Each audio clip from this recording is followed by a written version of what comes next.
Si Yuya Tenjo ay isang loser na batang lalaki sa middle school sa Japan na walang kaibigan sa eskwela, at kahit anong gawin niya ay hindi siya magkakaroon ng girlfriend, halos katulad ko. Napadaan si Tenjo at nakita ang isang dalagita na binabastos ng ilang pangit na lalaki sa kalye. Sinubukan niyang makialam at magsalita laban sa mga lalaki. Gayunpaman, ininsulto at binugbog siya ng mga lalaki bago tumakas nang dumating ang pulis. Sa kabila ng pasasalamat ng babae, binaliwala ni Yuya ang insidente at umalis na parang walang nangyari sa kanya. Ang mabait at matulunging ugali ni Yuya ay itinuro sa kanya ng kanyang lolo. Mula pa sa murang edad, si Yuya ay binubuli ng lahat, pati na ang sarili niyang mga magulang na mas pabor sa kanyang mas nakakaakit na mga kapatid. Lumala lamang ang sitwasyon sa gitnang paaralan, kung saan nakaranas siya ng patuloy na pananakit. Sa kabila ng pang-aabuso, palaging ipinaalala sa kanya ng kanyang lolo ang kahalagahan ng kabaitan at kung paano niya talaga siyang pinalaki na parang mahina. Ano pa ba ang gusto niyo sa akin? Nang pumanaw ang kanyang lolo, namana ni Yuya ang kanyang bahay at ipon. Gayunpaman, kinwestiyon ng kanyang mga magulang ang kanilang testamento at tuluyang iniwan siya upang maghanap buhay mag-isa, gaya ng aking ama, na nag-iwan sa kanya upang magtrabaho ng part-time dahil hindi nila nakuha ang ari-arian at ang bahay. Habang nagtatapos si Yuya sa middle school, puno ng masasakit na salita ang kanyang yearbook. Hinarang siya ng mga nambubuli sa kanyang pag-alis, ipinaalala sa kanya na utusan pa rin nila siya kahit nagtapos na siya. Nang tangkain ni Yuya na umalis para magtrabaho, binugbog siya ng mga nambubuli habang nanunood mula sa malayo ang kanyang kapatid na lalaki at babae. Sa totoo lang, kung magiging kontrabida siya, susuportahan ko siya. Samantala, huli nang pumasok si Yuya sa trabaho at syempre, gaya ng kahit sinong amo, sawa na ang amo niya sa pagiging huli niya kaya tinanggal siya sa trabaho. Sa bahay, nadaramang bigo, malungkot siyang kumain at nagalit, binasag ang isang salamin. At pagsuntok sa pader, laking gulat niya nang bumukas ang pader, at nagpakita ng isang nakatagong silid na puno ng kakaibang gamit, na akala niya ay mga souvenir ng kanyang lolo. Natuklasan ni Yuya ang isang kakaibang pinto na patungo sa isa pang silid. Lumabas ang isang notifikasyon na nagsasabing ang pinto ay isang daanan patungo sa ibang mundo. Sa pamamagitan ng notifikasyon, natutunan niya ang iba't ibang gamit nito, kasama na ang kakayahang mag-imbak ng mga bagay at kontrolin kung sino ang makakapasok. Sa kabila ng kanyang pagkalito, itinuring niya itong parang laro at sinuri ang kanyang estado, ngunit nadismaya nang malaman niyang ang kanyang mga stats ay napakababa. Tiningnan ni Yuya ang buong silid at nang tumingin siya sa labas, napagtanto niyang nakapasok siya sa ibang mundo. Habang sinusuri ang silid, nakakita siya ng isang sulat na noong una ay hindi niya mabasa. Gayunpaman, dahil sa kanyang husay sa wika, naintindihan niya na ang may-ari ng bahay ay kabilang sa isang dakilang pantas o napakagaling na salamangkero na nag-iwan ng lahat sa sinumang makakita nito. Ang bahay kung saan napadpad si Yuya ay protektado ng mahika, kaya mahirap pasukin. Habang naghahanap, natagpuan niya ang isang koleksyon ng mga sandata, na pawang pambihira at mapanganib. Nagsanay siya sa bawat isa sa kanila, hinahasa ang kanyang mga kasanayan at natutuklasan na ang lahat ay napakagaling. Sa kabila ng kanyang pagsasanay, ang kanyang stats ay nananatili sa level 1, kaya nagtataka siya kung paano ito tataasan. Biglaan, isang nakakatakot na halimaw ang sumalakay sa kanya, pero napagtanto niya na ang mahika sa paligid ng kanyang bahay ay nagpoprotekta sa kanya. Ang halimaw, isang ogre na duguan at nasa level 300, ay walang tigil na sumusuntok sa pader, sinusubukang makapasok. Ibinato ni Yuya ang kanyang sibat at napatay ito sa isang mabilis na galaw, at nakakuha siya ng malaking dagdag sa kanyang stats at umabot sa level 100. Sa kanyang bagong lakas, nagpasya siyang magpahinga na, at nagulat siya nang matuklasan niya na kaya niyang gawing pera ang mga gamit na nalaglag ng halimaw. Habang papalapit ang gabi, si Yuya ay nagkaroon ng pagbabago na lubos na bumago sa kanyang katawan. Hindi na kasya sa kanya ang kanyang mga damit, kaya lumabas siya para maghanap ng mga bago. Sa bahay ng pantas, nakakita siya ng mga damit na mahika na umaangkop sa kanyang laki at nagbibigay ng iba't ibang benepisyo ng mahika. Habang ginalugad niya ang hardin, natuklasan niya ang iba't ibang halaman at gulay na sinubukan niyang alagaan. Hindi siya natakot sa pag-atake ng isang halimaw na slime na level 200, at madali niya itong tinalo gamit ang kanyang sibat. Naghulog ang halimaw ng ilang coffee slime at isang pambihirang kwintas na nagpapanumbalik ng kanyang lakas mahika, na nagdulot sa kanya upang tumaas muli ang level at magkaroon ng bagong kasanayan, pagkilala sa presensya. Siya ay nasa level 150 na ngayon at sabik na ipagpatuloy ang kanyang paglalakbay. Matapos matagpuan na masarap ang coffee slime, nagpa siya si Yuya na gumastos ng ilan sa kanyang kinita. Pera sa bagong uniforme sa eskwela, sinisigurong handa para sa simula ng high school. Ginugugol niya ang bawat araw sa ibang mundo, nagpapasarap at nakakalimutan ang kanyang depresyon, nagsasanay at natututo hanggat maaari. Nang salakayin ng isang elite na goblin ang kanyang bahay, si Yuya ay ibang-iba na. Mahusay na lumalaban dito at gumagamit pa ng espesyal na kakayahan upang talunin ang goblin. Habang lumilipas ang panahon, papalapit ang simula ng high school at ang presensya ni Yuya ay nakakakuha ng atensyon ng lahat, pati na ang kanyang mga kapatid. Sa klase, nilapitan siya ng kanyang mga dating nambu-bully, nagkakamaling akala na isa siyang transfer student. Nang ipakita ni Yuya ang kanyang tunay na pagkatao, lahat ay nagulat at hindi makapaniwala.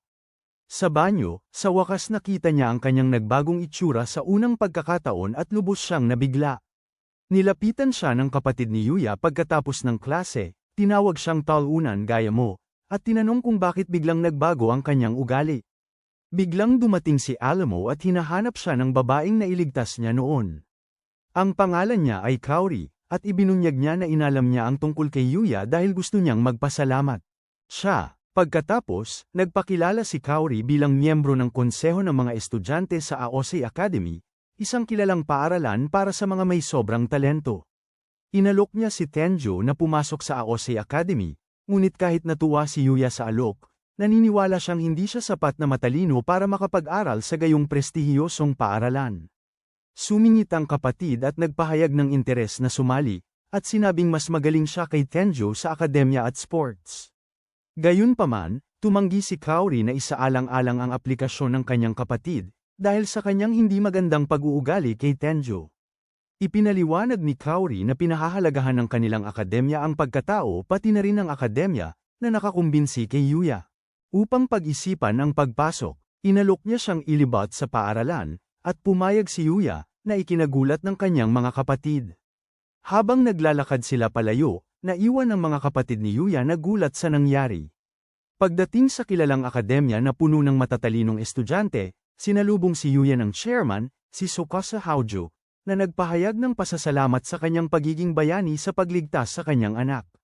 Sinubukan ni Yuya na maliitin ang pangyayari, ngunit idiniin ni Kaori ang kanyang katapangan sa pagtulong sa kanya.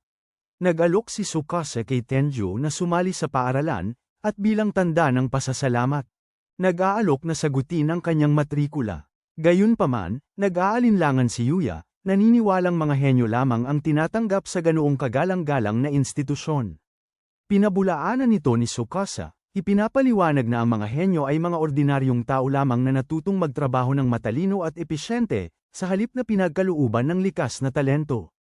Tinitiyak ni Tsukasa kay Tenjo na mayroon siyang natatanging talento na madidiskubre niya sa pamamagitan ng mga hamon at kasiya siyang karanasan sa akademya, lalo na sa kanyang murang edad. Para subukan, iminumungkahi ni Tsukasa kay Tenjo na pumasok sa paaralan ng isang araw. Di nagtagal, pumasok ang isang respetadong guro na nagngangalang Sewada, na ipinakilala ni Tsukasa bilang isang kilalang siyentipikong may mga klase na parehong nagbibigay impormasyon at madaling maintindihan. Kinakabahan si Yuya para sa kanyang unang klase, natatakot na baka hindi siya makasabay. Pero naniniwala siya na hindi ito mas lalala pa sa dati niyang paaralan. Nang magpakilala siya, nagulat ang mga estudyante, pero hindi dahil sa kakulangan niya ng kaalaman. Nagulat sila sa kanyang nakabibighaning kagandahan, Kaitsura. Medyo malamig ang babaeng katabi niya sa kanya, kaya nag-alala siya na baka hindi siya nito gusto. Umasa si Kaori na babagay si Tenjo sa klase. Sa kanyang ikinaginhawa, nakita niyang ang klase ay tulad din ng iba, maliban na lang sa mas aktibo at nakikilahok ang mga estudyante. Sa kanilang pahinga, sinubukan siyang kaibiganin ng ilang estudyante, tinatanong kung sikat ba siya o may girlfriend. Si Ryu, isang kaklase, ang pumihil sa kanila na abalahin siya at ipinasyal siya sa paaralan. Kumain sila ng pananghalian kasama si Shingo, na isang nerd na nagkukwento tungkol sa anime at mga video game katulad ko. Nagulat si Yuya nang malaman na kasali si Shingo sa gaming club, at pinapayagan siyang magdala ng kanyang console sa paaralan basta hindi siya maglaro sa oras ng klase. Habang lumilipas ang araw, mas naging komportable si Yuya sa kanyang mga bagong kaklase, kahit nakapansin-pansin siya dahil sa kanyang naiibang uniforme. Interesado sila sa mga sinasabi niya at itinuring siyang kapantay. Nang magkita si Tenjo at Tsukasa sa pagtatapos ng araw, inamin niya na nag-enjoy siya ng sobra. Humanga siya kung gaano kasaya ang lahat at kung paano nila siya tinanggap kahit bago lang siya. Tinanong ni Tsukasa si Tenjo kung gusto niyang manatili sa eskwelahan, pero hindi sigurado si Tenjo. Pinayuhan siya ni Tsukasa na siya lang ang makakapagsabi kung ano ang halaga niya, at pagkatapos mag-isip, nagdesisyon si Yuya na mag-enroll. Paglabas niya ng silid, nakasalubong niya si Kaori, na nagtanong kung sasali siya sa eskwelahan. Ibinahagi ni Yuya ang kanyang desisyon, at natuwa si Kaori, at inanyayahan siyang sumama sa kanya pagkatapos ng klase. Naglibot sila sa ilang sikat na tindahan sa lugar, at nagtaka si Tenjo kung madalas bang pumunta dito si Kaori. Kasama ang kanyang mga kaibigan, ngunit ibinunyag niya na nag-aalangan ang mga tao na makisalamuha sa kanya dahil sa reputasyon ng kanyang pamilya. Gayunpaman, iniisip niya na iba si Yuya. Kinakabahan, iminungkahi ni Tenjo na tingnan ang isang tindahan ng crepe, at nakahinga siya ng maluwag na mayroon siyang pera mula sa kabilang mundo. Nasiyahan sila sa kanilang mga crepe sa piling ng isa't isa. Nag-aalala si Yuya na baka ang labis na pagkain ay magdulot sa kanya na bumalik sa kanyang orihinal na anyo, at tinanong niya si Kaori kung paano niya nakilala sa kabila ng kanyang pagbabago. Sagot niya na hindi nagbago ang kanyang mga mata. Nang imungkahi niyang maghati sila sa isang kagat, nahihiya sila ngunit kalaunan ay ginawa rin nila ito. Pinagmamasdan ng ilang nanunood ang magkasintahan, iniisip na sila ay maganda tingnan na magkasama. Nang gabing yun, bumalik si Yuya sa kabilang mundo na nakasuot ng buong baluti, humaharap sa mga halimaw at umaabot sa level 235. Gayunpaman, napansin niya na bumagal ang bilis ng pag-level niya at nagpasya siyang lumabas ng kanyang tahanan para maghanap ng mas malalakas na kalaban. Habang palabas, nakarinig siya ng isang sigaw at nagmadali papunta sa pinanggalingan nito. Natagpuan niya ang isang grupo ng mga sundalo na napatay ng isang goblin general na level 200. Nakita ni Yuya ang isang batang babae sa likod ng halimaw at ibinato ang kanyang sibat, ngunit sumaisang tabi ito. Sa mabilis na pag-iisip, inatake ni Yuya ang goblin gamit ang kanyang paa, at natalo ito. Habang papalapit siya sa babae, binalaan siya nito tungkol sa isa pang goblin sa likod niya, at nakipaglaban si Yuya. Gamit ang kanyang sibat, pana, at espada, at tuluyang natalo ito. Pagkatapos tingnan ang dalaga, siya ay nahimatay, at nagtataka si Yuya kung may iba pang tao sa mundong ito. Habang naglalakad si Yuya, may naririnig siyang mga lalaking papalapit, kaya ginamit niya ang kanyang kakayahang maglaho para maiwasan sila. Nalaman natin na ang mga lalaki ay mga kabalyero na naghahanap sa isang dalagang nagngangalang Lexia, na lumalabas na isang prinsesa. Maya-maya sa bahay, iniisip ni Tenjo ang nangyari at umaasa na ligtas si Lexia, dahil may mga kabalyero na tumutulong sa kanya. Tinitingnan niya ang kanyang kamiseta na may mahika, na palaging malinis, at napagtanto niya na dapat siyang bumili ng ilang bagong damit dahil kumita siya mula sa ibang mundo. Habang naglalakad si Yuya, pinagtitinginan siya ng mga tao, iniisip na isa siyang artista o modelo. Nararamdaman niya na kailangan niyang magpalit ng damit para hindi lagi pareho ang hitsura niya. Samantala, nagagalit ang isang direktor sa isang photoshoot dahil hindi samipot ang isang modelong nagngangalang Shu. Handa na ang lahat para magsimula, at ang tema ng shoot ay nakatuon sa pagiging magkasintahan, kaya hindi makakapag-shoot ang direktor kung wala si Shu. Nagpasya ang direktor na maghanap ng kapalit na modelo sa mall, at nadaanan nila si Tenjo. Habang namimili, nilapitan siya ng ilang babae, at natatakot siya na ginagamit nila ang isang taktika sa pagbebenta. Nag-alok ang mga babae na tulungan siyang mamili at mas makilala siya, pero magalang na tumanggi si Yuya, kaya nagulat sila at nagpanik tungkol sa kanya. Nag-iisip siya kung may iba pa sana siyang nagawa. Hirap ang direktor na makahanap ng kapalit na modelo pero determinado pa rin siyang hindi sumuko. Nang makita niya si Yuya, naisip niya agad na siya ang tamang tao para sa trabaho. Nilapitan ng direktor si Yuya at ipinaliwanag ang sitwasyon sa kanya. Kahit kinakabahan, pumayag si Yuya na maging modelo nila, iniisip ang lahat ng taong umaasa sa kanya. Ginagampanan ni Yuya ang papel ng kasintahan para sa isang photoshoot, nag-post sa iba't ibang kasuotan at mga posisyon. Kahit na sinabi ng direktor na magmukhang mas sexy, nahirapan si Tenjo na gampanan ito. Pinuri siya ni Miu sa unang pagsubok niya, at hindi niya maiwasang humanga sa kanyang ganda. Kahit nagpasalamat si Miu sa pagligtas sa kanila, ramdam ni Yuya na lumalapit ito sa kanya. Sinabi ng direktor na mukhang matigas si Yuya, at lumipat sila sa ibang lugar. Namangha si Yuya sa kung gaano kapropesyonal si Miu, lalo na't halos magkasing edad lang sila. Nagpasya siyang ibigay ang lahat, ngunit kinabahan ng kumapit sa kanya si Miu para sa susunod na kuha at dam-aikit sa kanya. Habang pumupulupot ang mga braso nito sa kanya, lalong nahiya si Yuya habang nagsisimula ng magtipon ang maraming tao para panoorin. Samantala, sa ibang mundo naman, inalala ni Prinsesa Lexia ang kanyang pagkaligtas at nagpas siyang bumalik sa madilim na kagubatan upang hanapin ang kanyang tagapagligtas. Tumutol ang kanyang kabalyero, nagbabala sa kanya tungkol sa mga panganib, ngunit determinado siyang magpasalamat. Inanyayahan niya ang kanyang mga kabalyero na samahan siya at inisip kung saan nanggagaling ang kanyang pagiging pabaya. Pagkatapos ng photoshoot, pagod na pagod si Yuya, at muling nagpasalamat si Miu sa kanya.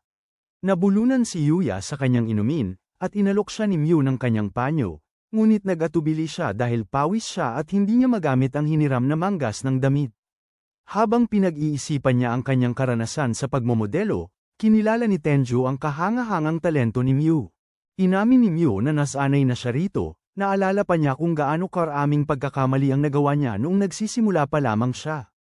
Naalala naman ni Yuya ang unang pagkikita niya sa mga damit na uso at inisip niya kung ano ang nagtulak kay Miu para magsimulang magmodelo. Inamin niya na naghangad siya ng pansin dahil abala palagi ang kanyang mga magulang. Ngunit ipinagpatuloy niya ito nang magkaroon siya ng mga tagasunod, natutuwa sa kaligayahan na naidudulot niya sa iba. Habang nag-uusap sila, hinikayat niya itong ituloy ang kanyang mga pangarap sa sarili niyang takbo at pinaalalahanan niya itong pahalagahan ang bawat sandali sa daan. Samantala, kinukuhanan sila ng litrato ng direktor habang natural silang nag-uusap. Biglang lumitaw si Shu, na nagdulot ng katuwaan sa mga tao. Lumapit siya kay Miu, umaasang maituloy ang pagkuha ng mga litrato at gumawa ng hakbang na di niya gusto sa pamamagitan ng pagdikit sa kanya sa pader. Gayunpaman, ramdam ni Tenjo ang kanyang pagkabahala at nakialam. Sinubukang suntukin siya ni Shu, pero madaling itinapon siya ni Yuya. Sa kabila ng kanyang pag-aalala na makagawa ng eksena, naghiyawan ang mga tao para sa kanya. Tinanggal ng direktor si Shu sa pagkuha ng mga litrato at nagpasalamat si Miu kay Yuya sa kanyang tulong, at isiniwalat na sinusundan-sundan siya ni Shu. Ibinahagi ng direktor na noon pa man ay may problema na sa pag-uugali si Shu at malamang na hindi na siya makapagtrabaho muli. Tinanong niya kung interesado si Tenjo na subukan ng pagmomodelo, pero tumanggi si Yuya dahil pakiramdam niya ay hindi pa siya handa. Iginagalang ng direktor ang kanyang desisyon at inalok sa kanya ang lahat ng damit mula sa shoot bilang kabayaran. Ipinahayag ni Miu ang kanyang pagnanais na makatrabaho siyang muli at binati siya nila ng swerte bago sila umalis. Kalaunan, ikinalungkot ng direktor na maaaring naging isang bituin si Tenjo, habang pinag-isipan ni Miu kung gaano siya kaiba sa ibang mga modelo. Inayos ni Tenjo ang kanyang mga damit at kumalat ang kanyang mga larawan sa mga ahensya, at may isang determinado na kunin siya bago ang iba. Humanga siya sa kanyang presensya at kakayahan kahit nabaguhan pa lamang siya, at ayaw niya. Para makawala siya sa kanyang hawak. Samantala, sa kabilang mundo, nakikita natin ang mga kabalyero ni Lexia na nakikipaglaban sa ilang mga duwende. Nahihirapan ang mga kabalyero at biglang may lumitaw na duwende sa likod niya. Ngunit natalo ang duwende nang lumabas si Yuya. Nagulat sila nang makita siya at walang kahirap-hirap na pinatay ni Yuya ang mga duwende. Natutuwa si Lexia na totoo siya at ginagamot ni Yuya ang isa sa mga kabalyero.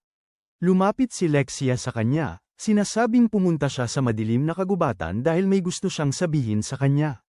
Nagtataka si Yuya kung ano ang gusto niya at bigla siyang nagtanong kung papakasalan niya ito, na ikinagulat nilang lahat. Sa loob ng gubat, nagpahayag ng pag-aalala si Knight tungkol sa nararamdaman ni Lexia para kay Yuya dahil sa kanyang pagiging prinsesa.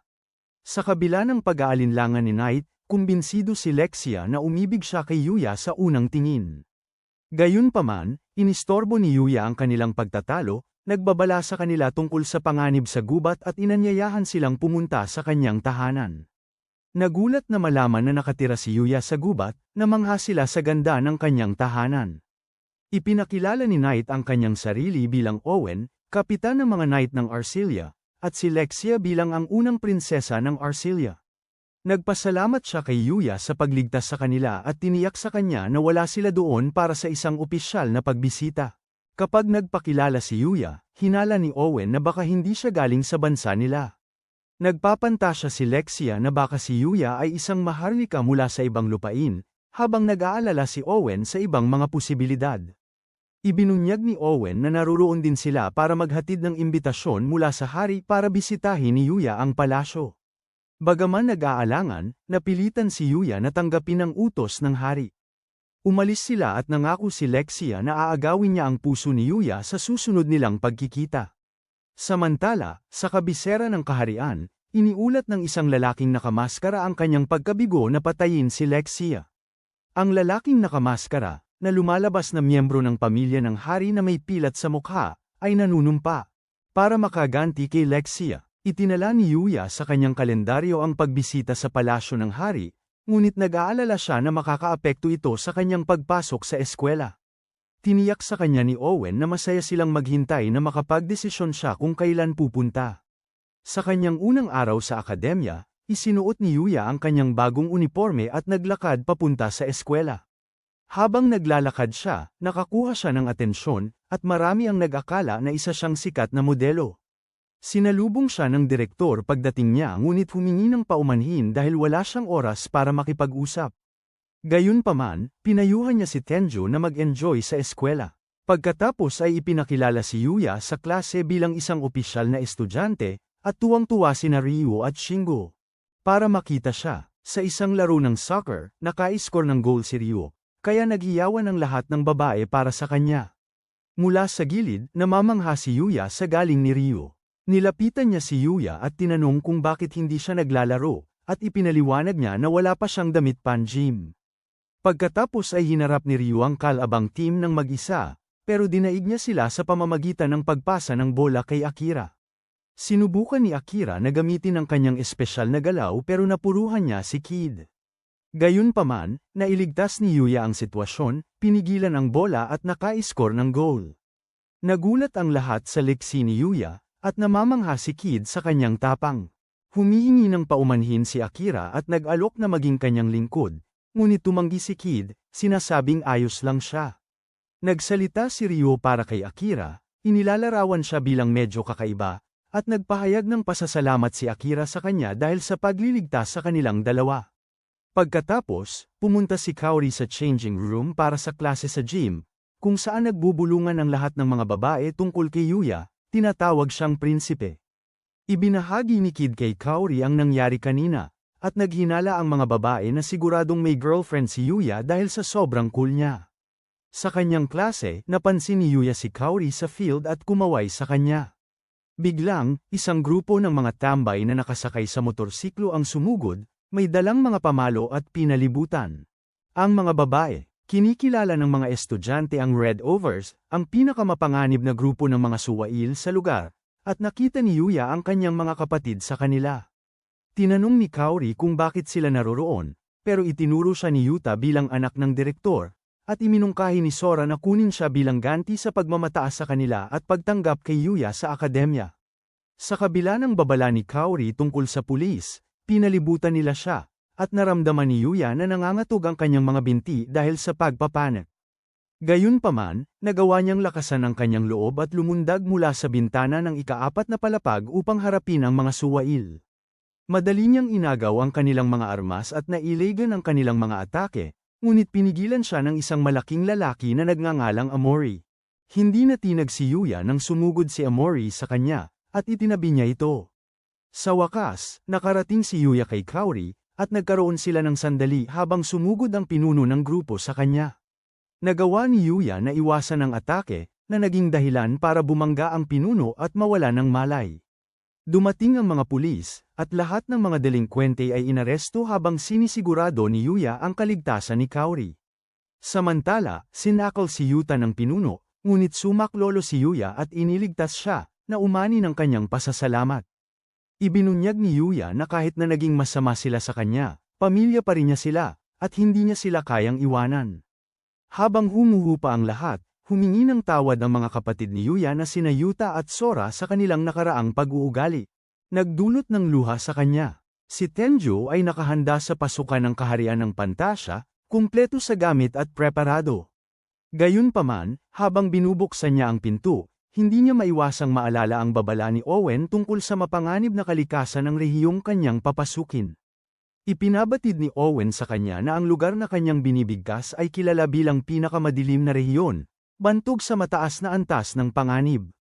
Madaling natalo ni Tenjo ang mga halimaw dati, ngunit kung sila ay lilito sa malaking bilang, maaari nilang wasakin ang isang buong lungsod. Ang mga kaisipang ito ay nanatili sa kanyang isipan habang siya ay naglalakbay sa kagubatan, nakikipaglaban sa ilang halimaw sa daan bago nagpas siyang tumigil para sa araw na iyon. Pauwi na si Tenjo nang makarinig siya ng daing na nakaagaw ng kanyang pansin. Nagmamadali siyang pumunta sa pinanggalingan ng ingay at nakita niya ang isang haring orc na may malakas na pangangatawan na inaapi ang isang nawawalang tuta. Nakatago at nagmamasid, nakita ni Tenjo ang pambubugbog, at naawa siya sa kawawang nilalang. Ngunit nag-alala siya kung sapat ba ang kanyang kasalukuyang lakas para harapin ang haring orc. Nag-isip-isip si Tenjo tungkol sa kanyang mga kakayahan, at nag-aatubili siyang nagpatuloy sa kanyang paglalakbay pauwi. Ngunit pinigilan siya ng kanyang konsensya dahil sa patuloy na pag-iyak ng tuta, naalala niya ang gagawin ng kanyang lolo sa ganitong sitwasyon.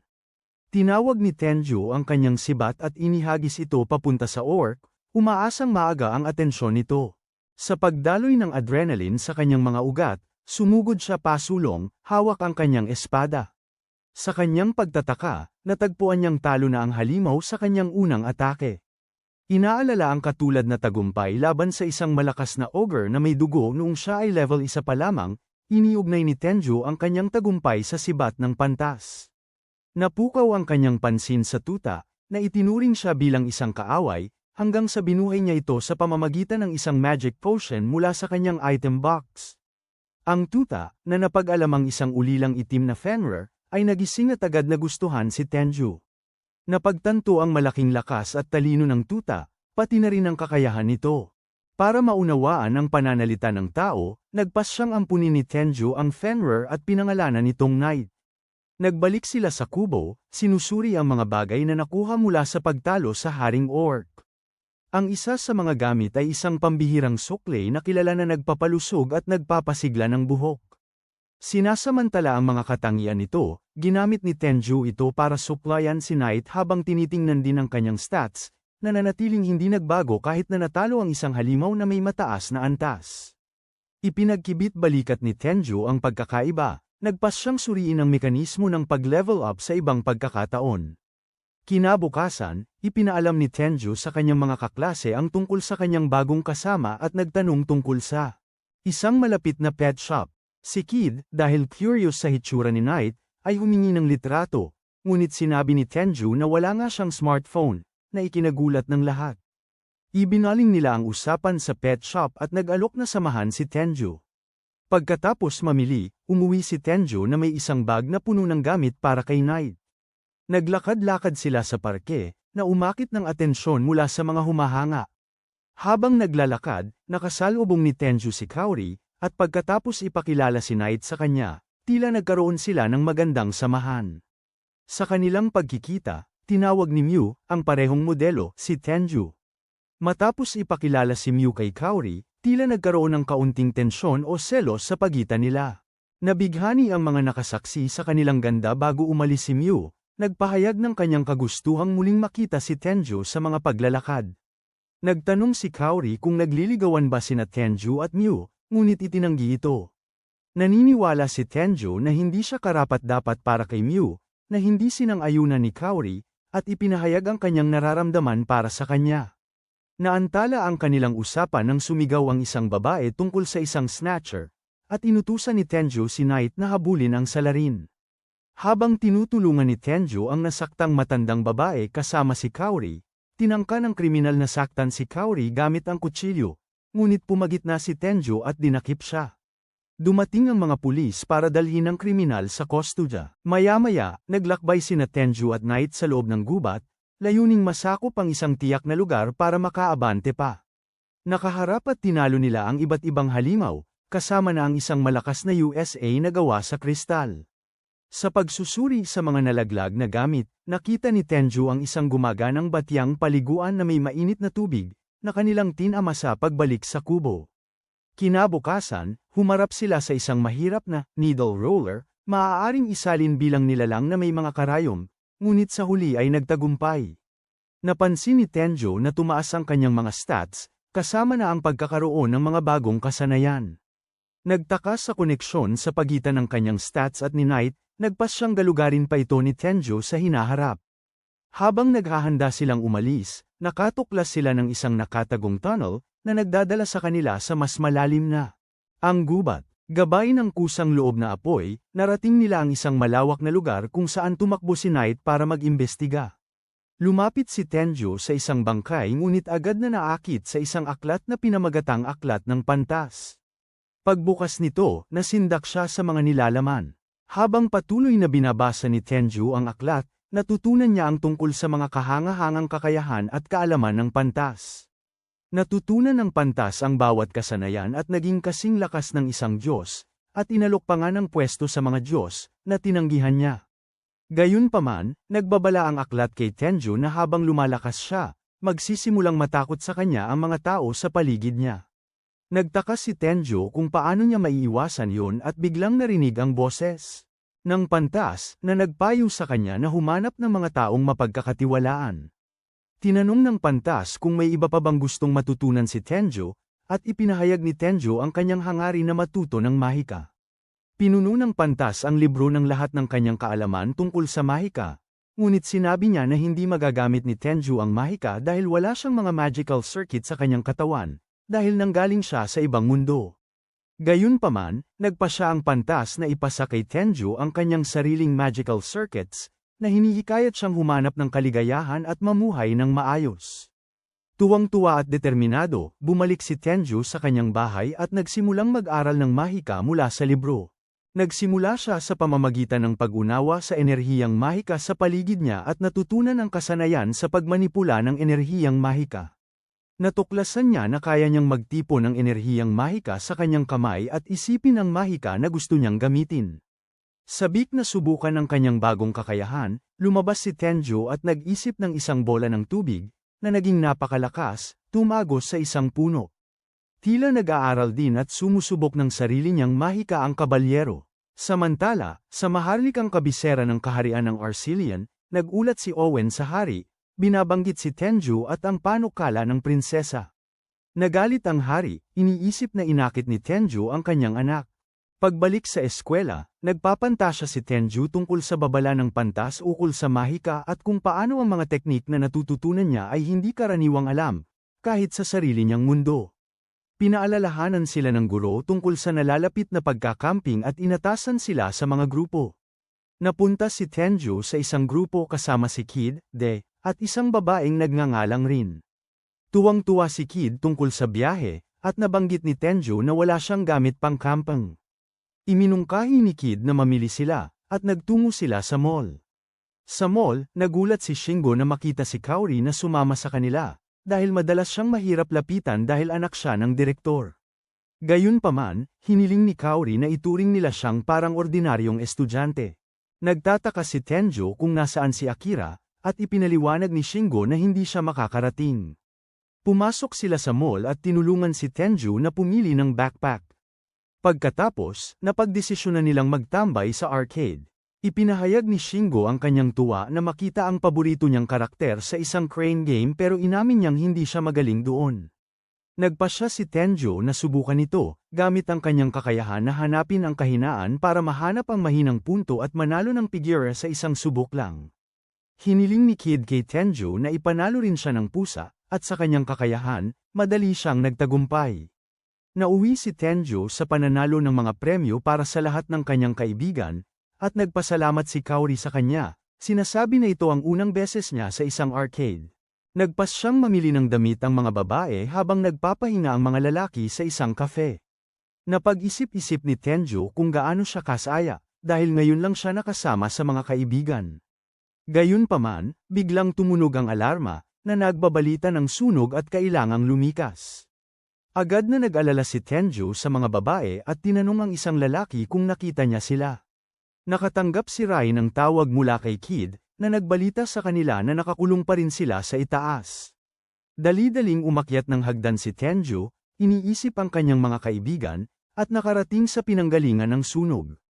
Hindi sapat ang mga sprinkler para patayin ito, kaya nagpa siya si Tenjo na oras na para gamitin ang kanyang mahika. Binalot niya ang kanyang katawan ng isang patong ng tubig, kaya't nakatakbo siya sa apoy nang walang pinsala. Sa loob ng gusali, nawala ng malay ang mga babae dahil sa usok, habang desperadong hinahanap sila ni Tenjo. Sa tamang oras, natagpuan niya sila at nagtaka kung mayroon pa bang ibang natitira. Gamit ang kanyang kakayahang makaramdam, siniyasat niya ang gusali at natuklasan na sila na lamang ang natitira. Binalot ni Tenjo ang mga babae ng kanyang mahika, ngunit lalong lumakas ang apoy, at nag-alala siya na baka hindi sila makalabas. Sa labas, ipinaalam ni Ryo at Shingo sa mga opisyal na naroon pa rin ang kanilang mga kaibigan sa loob, ngunit wala silang magawa hanggat hindi kontrolado ang apoy. Nagmamadaling naghanap si Tenjo ng labasan, ngunit gumuho ang bubong, kaya't kinailangan niyang umiwas sa mga nagbagsakang debris. Sa isang desperadong pagtatangka, ginamit niya ang kanyang mahika para sirain ang gusali at lumikha ng sarili niyang labasan. Bagamat umuga ang gusali, nagawa ni Tenjo na makalabas kasama ang mga babae. Nagpagamot ang mga babae, at pinagsabihan ng mga bumbero si Tenjo dahil sa kanyang pagiging pabaya.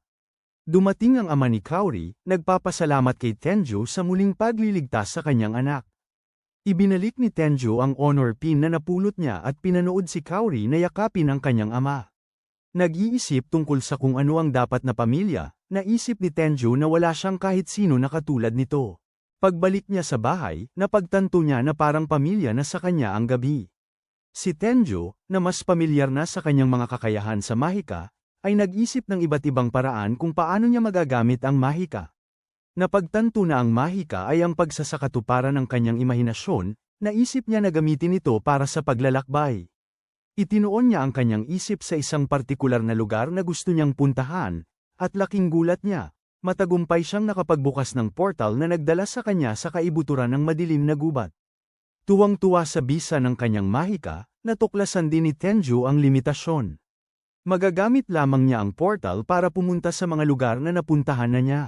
Gayunpaman, naisip niya na magagamit niya ito para pansamantalang makabalik sa bahay para pakainin si Knight, ang kanyang tapat na kasama. Habang papalapit ang kanilang school trip, sinamantala niya ang pagkakataon na mag-explore pa kasama ang kanyang Fenrir. Sa kanilang pag-e-explore, nakatagpo sila ng isang yungib na tinitirhan ng mga duwende. Dahil sa kanyang ipinanganak na maalamat na espada, si Tenjo ay madaling natalo ang mga duwende, na nagbunyag ng isang kaban ng mga bihirang gamit sa loob ng yungib. Gamit ang kanyang kakayahan sa pagtatago, itinago niya ang lahat ng mahahalagang bagay. Nararamdaman din niya na bumubuti ang kanilang pagtutulungan ni Knight. Paglabas nila sa yungib, iminungkahi ni Tenjo na magpahinga na, ngunit tila ayaw pang huminto ni Knight. Naramdaman ang isang bagay sa unahan, sumugod si Knight, kaya sumunod si Tenjo. Gamit ang kanyang kakayahan na maging di nakikita, maingat siyang nagpatuloy at natagpuan ang isang sugatang babae na nakaharap sa isang grupo ng mga goblin. Nakaramdam si Tenjo ng pagnanais na iligtas siya, pero pinigilan siya ni Knight. Sumugod ang isang piling goblin, ngunit mahusay na ginamit ng babae ang kanyang mga sinulid para putulin ang braso ng goblin. Naantig si Tenjo sa kanyang kakaibang kakayahan ngunit naantala ng muling sumalakay ang mga goblin. Hinarang ng babae ang kanilang mga atake gamit ang kanyang mga sinulid, ngunit nagawa siyang tamaan ng piling goblin, dahilan para mawalan siya ng malay. Nang papalapit na ang goblin sa babaeng walang laban, lumitaw mula sa kanyang pagiging di nakikita si Tenjo. At sa tulong ni Knight, ay tinalo ang natitirang mga duwende. Gayunpaman, mas maraming duwende ang lumitaw, at sila'y napaligiran. Sa isang desperadong hakbang, pinalabas ni Tenjo ang kanyang Divine Whip, na humawak at dumurog sa halos lahat ng duwende sa isang napakalakas na atake. Nag-iisip tungkol sa kapangyarihan ng kanyang bagong kasanayan, napagtanto niya na maaaring masyado itong malakas. Pagkatapos ng matinding labanan, pinag-isipan ni Tenjo kung ano ang gagawin sa sugatang babae. Habang iniisip niya kung dadalhin ba ito sa kanyang bahay, tila hindi sang-ayon si Knight sa ideya. Hindi sigurado, naiwan si Tenjo sa isang pag-aalinlangan. Gayunpaman, biglang nagising ang babae at nakita ang sarili na bitbit ni Tenjo. Napahiya, napaupo siya sa lupa, at inalok siya ni Tenjo ng katas na nakapagpapagaling, na agad nagpagaling sa lahat ng kanyang sugat. Nagpapasalamat sa kanyang tulong, nagpakilala ang dalaga, si Luna, at gumanti rin si Tenjo. Gayunpaman, nanatiling masama ang pakikitungo ni Knight sa kanya, kaya nagtaka si Tenjo. Ipinaliwanag ni Luna na nagsasanay siya sa gubat dahil sa kahilingan ng isang kliyente. Si Tenjo, na nagtatangkang itago ang sarili niyang dahilan kung bakit siya naroon, ay binanggit na nagsasanay din siya. Nagulat si Luna dahil si Tenjo ang nagdala sa kanya sa ligtas na lugar. Humingi siya ng paumanhin sa kanyang hindi maayos na itsura, ngunit tiniyak ni Tenjo na ayos lang yon. Tinanong ni Luna kung may malapit na ilog kung saan siya makakapaglinis, at sa kanyang pagkamangha, naglabas si Tenjo ng gamit pangligo na nakuha mula sa isang kristal na USA. Humanga si Luna sa kanyang nagawa at pinuri ang kanyang lakas. Nang sumama si Luna kay Tenjo sa paliguan, nagpasalamat siya sa panahong magkasama sila, pinahahalagahan ang mga sandaling ibinahagi nila. Muli siyang nagpasalamat at nag-alok na hugasan ang likod nito, ngunit isang kapalpakan sa tuwalya ang nagpahiya sa kanilang dalawa. Kalaunan, habang nagsisimula ang klase ni Tenjo sa kanilang field trip, sumali siya sa kanyang mga kaibigan sa paglalaro ng baraha. Nagsimula siyang makaramdam ng pagod at binanggit ang kanyang kakulangan sa tulog mula noong nakaraang gabi. Paulit-ulit siyang nanalo sa laro, sinasabing ang dahilan ng tagumpay niya ay dahil sa mataas na swerte na ininvest niya. Naiisip niya ang nangyari kay Luna, kaya inisip niya rin kung swerte rin ba ang may gampanin doon. Sa biyahe, umidlip si Tenjo, at pagdating sa kanilang lugar kung saan sila magkakampo, sinabihan ng mga estudyante na kailangan nilang magsarili at mabuhay sa kung ano ang makukuha nila sa kalikasan. Sinabi sa kanila na humanap ng pagkain tulad ng isda sa ilog at mga halamang pwedeng kainin, bagaman nagdulot ng pag-aalala ang huli dahil baka may lason.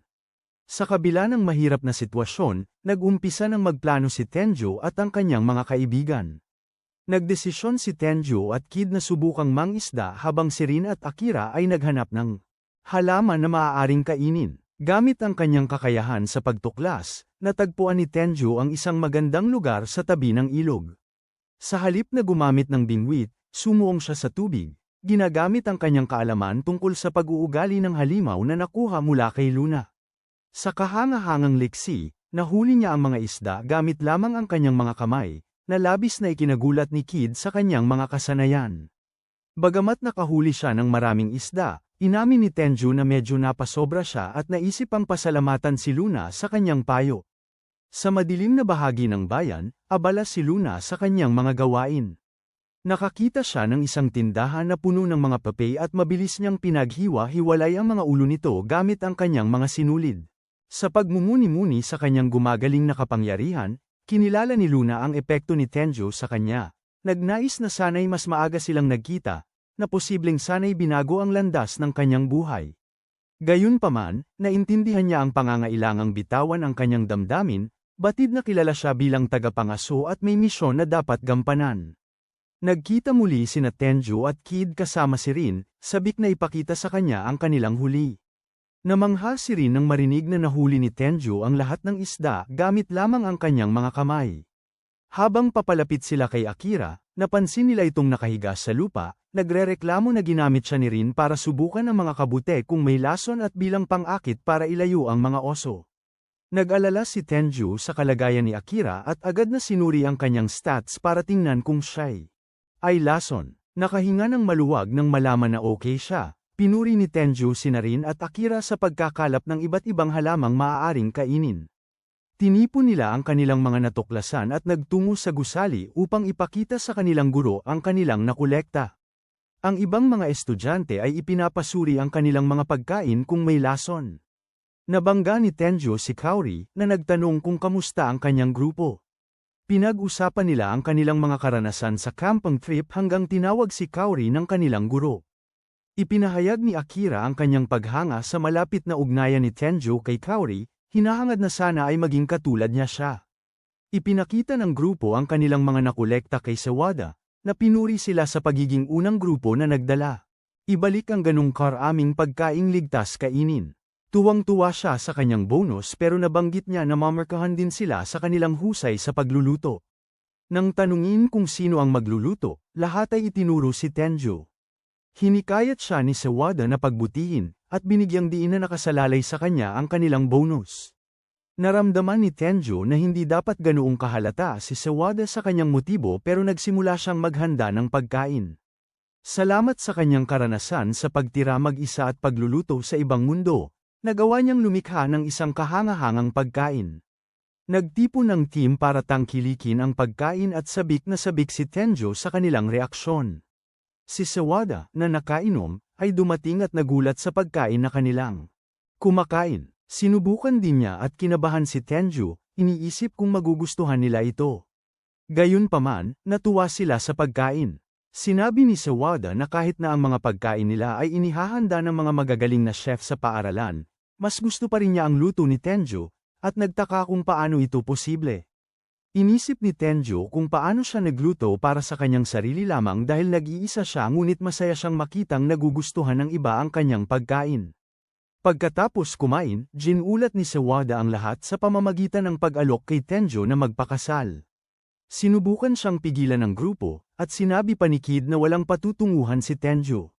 Dahil dito, naisip ni Tenjo na isa siyang bigo bilang tao. Gayunpaman, nagpumilit si Sawada, sinasabing hihintayin niya siya. Kinabahan si Tenjo, iniisip na hindi yun nararapat dahil guro niya siya, ngunit kinilala niya na isa siyang mahusay na guro.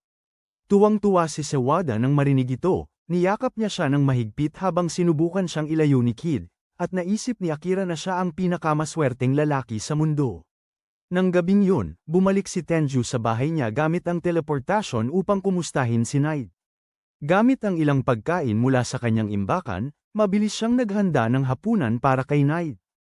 Habang pinapanood niya si Knight na kumakain, pinag-isipan niya kung gaano niya kinagigiliwan ang pagpapasaya sa iba sa pamamagitan ng kanyang pagkain. Pagkatapos, nag-teleport siya pabalik sa kampo, kung saan sabay-sabay na naliligo ang lahat. Napansin ni Tenjo na nakatingin sa kanya ang lahat, nagtataka kung ano ang nangyayari. Itinuro ni Akira na katawa-tawa ang kanyang katawan at hindi maintindihan ni Tenjo ang pagkabighani. Gayunpaman, hindi makapaniwala si Akira kung gaano kagwapo si Tenjo, na nag-iwan kay Tenjo na naguguluhan. Samantala, sa banyo ng mga babae, kinukulit ni rin si Kid tungkol sa lahat ng mga lalaking nagkakagusto sa kanya. Nakasalubong nila si Kaori, at binanggit ng mga babae kung paanong gustong pakasalan ni Sawada si Tenjo. Nagulat si Kaori nang marinig ito, at naghinala ang mga babae na mayroong isang tiyak na tila inspirasyon na gumawa ng hakbang kay Tenjo si Kid, habang nag-iisip si Kaori tungkol sa mga gusto ni Tenjo sa mga babae. Kinaumagahan, natagpuan ng ilang estudyante na nagkalat ang kanilang mga gamit, at naghinalang may magnanakaw. Mukhang nag-aalala si Akira, habang sinisiguro ni Tenjo na buo ang kanilang mga gamit. Nagpa siya ang grupo na maghanap ng almusal, pero natakot si Akira nang makakita ng mga kalmo sa isang puno. Naalala ni Tenjo ang nabanggit ni Akira na ginamit siyang pain para sa mga oso, at napagtanto niya kung ano ang nangyayari. Sa sandaling yun, lumitaw ang isang oso sa harap ng mga babae, at agad silang tumakbo palayo, natataranta. Sinenyasan ni Sawada ang grupo na magtago kasama niya, at nakaiwas sila sa oso. Subalit, nadapa si Sawada, at sumugod ang oso sa kanya. Mabilis na sumaklolo si Tenjo, nakipagbuno sa oso at nagtagumpay na patumbahin ito. Sinuri niya si Sawada, na nagsabing karaniwan sana siyang magle-lecture sa kanya tungkol sa pakikipaglaban sa oso, pero palalagpasin na niya ito dahil iniligtas siya nito. Biro pa nitong inalok na magpakasal muli sa kanya, pero magalang siyang tumanggi. Ipinaliwanag ni Kaori na kukunin nila ang oso bilang isang bantay, at kung muli itong umatake sa mga tao, kakainin na lang nila ito. Nalutas ang problema, at natapos ang kanilang pagkakamping. Pagbalik sa bahay niya, may nakatakdang pagpupulong si Tenjo kasama ang hari sa kabilang daigdig. Papunta siya para makipagkita sa hari, nasalubong niya ang isang grupo ng mga demonyo sa gubat. Nag-alala siya na baka makasalubong sila ng grupo ni Lexia, kaya nagpasya siyang kalabanin ang mga ito. Sa tulong ni Knight, nag-api niya ang mga demonyo, humanga sa lakas ng pantas. Nahulog sa isa sa mga demonyo ang isang kawili-wiling helmet na sinubukan ni Tenjo. Hindi niya alam, may kakaibang kuneho na nagmamasid sa kanya, naniniwalang siya na ang isa. Lumapit ang grupo ni Lexia, at mukhang nag-aalala si Owen nang makita si Tenjo. Agad na napagtanto ni Tenjo na dahil yun sa helmet at inalis niya ito. Nakaginhawa, ipinagpatuloy nila ang kanilang paglalakbay upang makita ang hari. Gayunpaman, biglang sumalakay ang gabi kay Lexia nang may isang puno na bumagsak malapit. Mabilis na tinaga ni Tenjo ang puno, upang hindi ito makasakit kay Lexia. Napansin niya ang mga sinulid, katulad ng mga kakayahan ni Luna, at napagtanto na sinubukan ni Luna na saktan si Lexia. Determinado na alamin ang katotohanan, hiniling ni Tenjo kay Lexia na payagan siyang pagalingin ang mga sugat ni Luna at dalhin siya sa kanyang bahay para tanungin. Dahil sa pagkausyoso sa sitwasyon, pinayagan ni Lexia ang kanyang hiling, samantalang si Owen, na naiwan, ay nagpahayag ng kanyang pag-aalala. Si Tenjo, kasama sina Lexia at Luna, ay nag-teleport pabalik sa kanyang bahay. Iniisip niya kung ano ba talaga ang nangyayari at umaasa siyang malaman ang mga dahilan sa likod ng mga ginawa ni Luna. Nagulat si Lexia sa paglipat, at naghihintay silang magising si Luna. Ikinwento ni Tenjo kung paano niya nakilala si Luna sa gubat at kung paano pa sila nagsanay ng magkasama, pero mas interesado si Lexia sa mahika ng paglipat na ginamit niya para makabalik sa bahay. Sabi ni Tenjo na naisip lang niya gumamit ng mahika para sa paglalakbay at nagawa niya ito. Hindi makapaniwala si Lexia sa kanya at sinabi na ang mahika ng paglipat ay parang kwento lang, at wala pang nakukumpirmang kayang gumamit nito. Binabalaan niya ito na kung sakaling malaman ng iba na kaya niya itong gamitin, maaari pa itong humantong sa gulo, kaya pinapangakuan niya ito na huwag itong gagamitin sa harap ng mga tao nang walang pag-iisip. Bigla niyang tinawag si Luna, tinatanong kung hanggang kailan niya balak magpanggap na natutulog. Tumayo si Luna, napagtantong nahuli siya, at napansin ni Lexia na alam din ni Tenjo na nagkukunwari lamang siya pero nagpapanggap na lang. Tinanong siya ni Lexia tungkol sa kanyang kwento, ngunit naisip ni Luna na wala nang saysay at sinabi sa kanya na patayin na lang siya. Gayunpaman, tinanong din ni Tenjo tungkol sa kanyang kwento, kaya ipinaliwanag ni Luna kung paano siya naging ulila na namumulot lamang para mabuhay.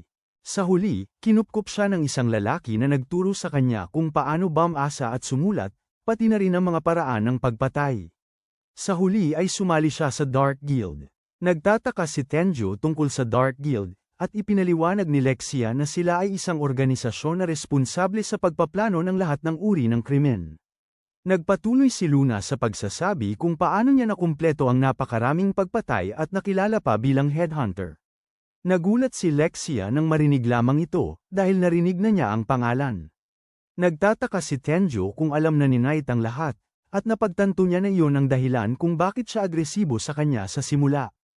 Ibinunyag ni Luna ang kanyang atas na patayin si Lexia, ngayong nabigo na siya.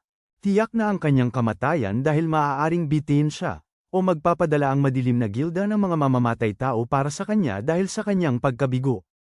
Nag-aalala si Tenjo para sa kanya, ngunit nagtataka si Luna kung bakit siya nagmamalasakit gayong maikli lamang ang kanilang pinagsamahan. Sinabi ni Tenjo na kahit maikli ang kanilang oras na magkasama, malaki ang kahulugan nito sa kanya. Kaya itinuturing niya itong kaibigan. Iniisip ni Luna na huli na para sa kanya, ngunit sumingit si Lexia, sinasabi sa kanya na magtrabaho na lang para sa kanya at maging kanilang tagapagbantay. Nagtataka si Luna kung ano ang sinasabi niya, at ipinaliwanag ni Lexia na dahil siya at si Tenjo lamang ang nakakaalam tungkol sa tangkang pagpatay, maaari nilang itago na lamang ito. Dahil siya ang bantay ng prinsesa, mas mahihirapan ang madilim na gilda na mapalapit sa kanya. Iniisip ni Luna na siya ay nasisiraan ng ulo, sinasabing isa siyang kriminal na may mga kamay na may bahid ng dugo. Pero sinabi ni Lexia sa kanya na magaganda ang kanyang mga kamay, nagtataka kung bakit ang lambot nito. Sabi niya ito ay dahil sa paliguan ni Tenjo. Patuloy siyang tumatanggi, pero pinagalitan siya ni Lexia. sinasabing dahil nabigo siyang patayin siya, siya ang talo at dapat na siyang sumunod sa kanyang mga utos. Walang nagawa si Luna kundi tanggapin ang trabaho. Samantala, nakikita natin si Owen at ang kanyang mga sundalo na tumatakbo palayo sa mga duwende. Hindi na kaya ng mga lalaking ito, kaya napipilitan silang umatras at iwan ang proteksyon ni Lexia sa kay Tenju. Hindi makapaniwala si Luna sa nangyari, iniisip na isang malupit si Lexia. Pero bilang kanyang unang utos, gustong marinig ni Lexia ang tungkol sa paliguan ni Tenju. Ipinapaliwanag ni Luna na si Tenju ay may kakaibang gamit sa paliguan na kayang lumikha ng paliguan kahit saan, at nakakatulong sa paggaling mula sa pagod. Pero mayroon din itong magandang epekto sa ganda. Sa tingin ni Lexia ay kahanga-hanga ito, at gusto niya rin itong gamitin. Nagpasya siyang maligo kasama si Luna, at inanyayahan din si Tenju na sumali sa kanila. Pero kinakabahan siyang tumanggi, at sinabi ni Luna na sayang naman. Nasiyahan ang mga babae sa pagligo ng magkasama, at naramdaman nilang nakaka-relax ito. Pero biglang nagtanong si Lexia kung gusto ba ni Luna si Tenju, at sabi ni Luna magkaibigan lang sila. Sabi ni Lexia, halata naman na gusto niya ito, pero itinanggi ito ni Luna, sinabing nag-i-imagine lang siya. Kaya sinabi ni Lexia ang plano niyang pakasalan ito, at tumutol si Luna.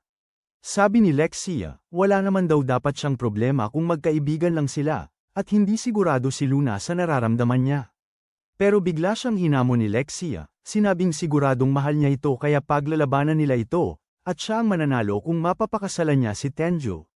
Naguluhan si Luna nang marinig ito, pero naiisip na maaring mawala si Tenju, pumayag siya. Ang hamon, gusto si Tenju para sa kanyang sarili. Ipinahayag ni Lexia na mula sa sandaling yun, si Luna ay magiging kanyang bantay at karibal. Pagkatapos nilang maligo, naisip ni Tenju na dapat silang magluto ng hapunan. Nag-alok si Lexia na magluto, ngunit nahirapan siyang hiwain kahit isang patatas, na wala pa ang kanyang kutsilyo at muntik nang magdulot ng aksidente. Kaya si Tenju ang napilitang magluto. Pagkatapos ng klase, nilapitan si Tenju ng isang ahensya ng modelo, inaanyayahan siyang sumali sa kanilang industriya. Magalang siyang tumanggi, sinasabing kontento na siya sa kanyang buhay sa paaralan. Nagulat ang pinuno ng ahensya sa kanyang kawalan ng interes. Ngunit ipinaliwanag ni Tenju na nasisiyahan siya sa kanyang panahon sa paaralan. Si Miu, isang modelo, ay sinubukang kumbinsihin siya, na ikinagulat ng kanyang mga kaibigan na hindi alam na may koneksyon siya sa kanya. Nilinaw niya na nagkatrabaho na sila dati at ipinakita sa kanila ang isang pabalat ng magazine na nagtatampok sa kanilang dalawa, na nagpo-promote ng isang paparating na kompetisyon sa sports. Hinabol ni Kaori ang isang poster para sa kaganapang pang-sports na napadpad malapit sa kanila. Ang pinuno ng ahensya ng modelo ay biglang nagkaroon ng ideya na itampok si Tenju at ang paaralan sa isang artikulo, gamit ang kaganapan bilang background. Umalis siya upang humingi ng pahintulot mula sa paaralan.